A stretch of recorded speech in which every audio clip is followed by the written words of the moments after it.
মাগরিবের আজান দিতেই আড্ডা ভাঙলো। সাফওয়ান আর নিশাদ একসাথে বাড়ির পথ ধরলো, কারণ ওদের বাড়ি একই দিকে।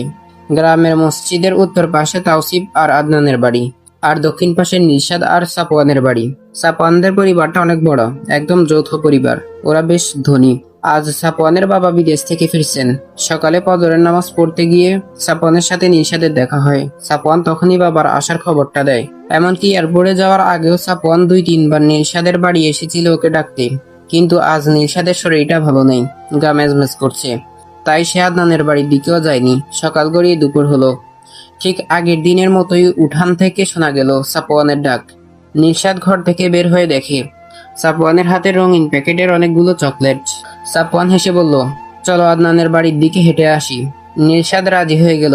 আজও আদনানের ওখানে যায়নি, হয়তো সে রাগ করেই বসে আছে। দুজন রওনা দিল আদনানের বাড়ি। কিন্তু আদনানের আম্মু বললেন, ও তো বাসায় নেই, মনে হয় ইটের তলায় গেছে।